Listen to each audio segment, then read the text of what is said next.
गणतंत्र दिवस से ठीक एक दिन पहले जब देश अपनी उपलब्धियों का लेखा जोखा करने की तैयारी में होता है, तभी केंद्र सरकार देश के सर्वोच्च नागरिक सम्मानों में शामिल पद्म पुरस्कारों का ऐलान करती है। और इसी सूची में देवभूमि उत्तराखंड के लिए एक ऐसा नाम सामने आता है जिसे पहाड़ नेता नहीं, परिवार का सदस्य मानता है। जी हां, उत्तराखंड के पूर्व मुख्यमंत्री, महाराष्ट्र के पूर्व राज्यपाल और राजनीति में सादगी के प्रतीक भगत सिंह कोश्यारी उर्फ भगत दा, जिनको सार्वजनिक जीवन में योगदान के लिए पद्म भूषण देने की घोषणा हुई। ये सिर्फ एक सम्मान नहीं, ये उस जीवन की स्वीकृति है जो सत्ता से ज्यादा संघर्ष और पद से ज्यादा प्रतिबद्धता से पहचाना गया।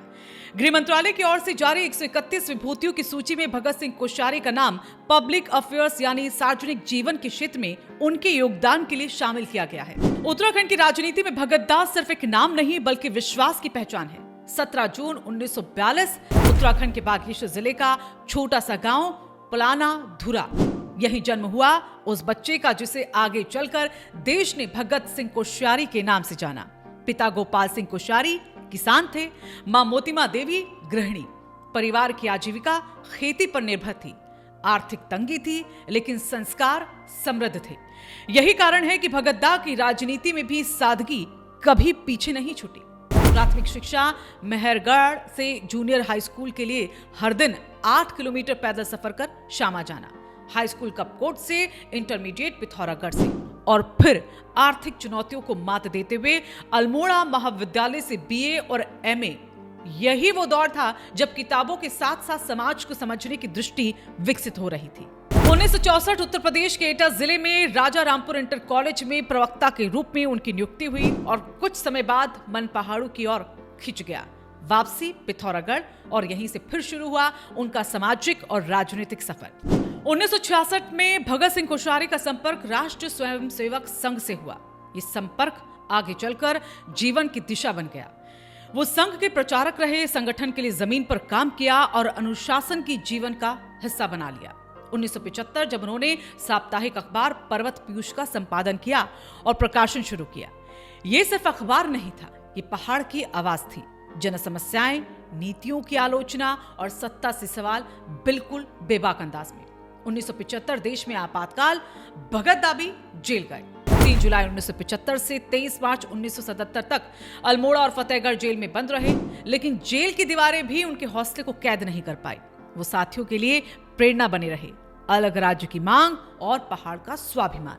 भगत सिंह कोश्यारी ने उत्तरांचल क्यों नामक पुस्तिका के जरिए राज्य आंदोलन को वैचारिक मजबूती दी।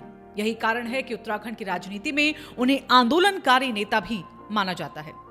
साल 1989 अल्मोड़ा लोकसभा सीट बीजेपी की टिकट पर मैदान में उतरे भगत दा।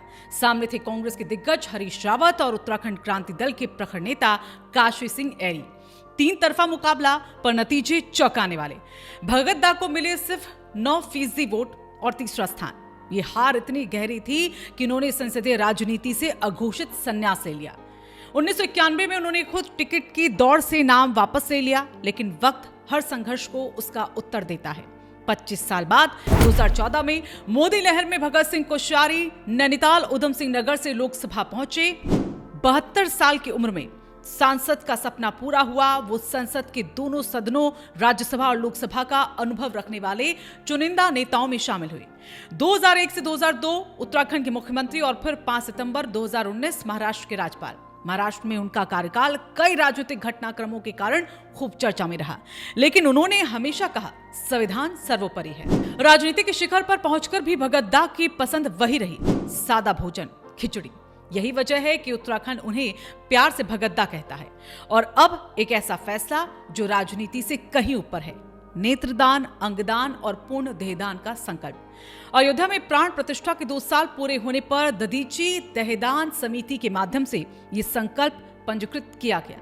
भगत दा का संदेश साफ है, जीते जी तो सभी मदद करते हैं, लेकिन मरने के बाद भी अगर ये देह किसी के काम आएगा तो ये सच्ची सेवा है। पद्म भूषण ये सिर्फ सम्मान नहीं, ये उस जीवन की कहानी है जो पहाड़ से निकला, संघर्ष से गुजरा, हार से टूटा नहीं और सेवा पर समाप्त नहीं हुआ बल्कि सेवा पर स्थापित हुआ।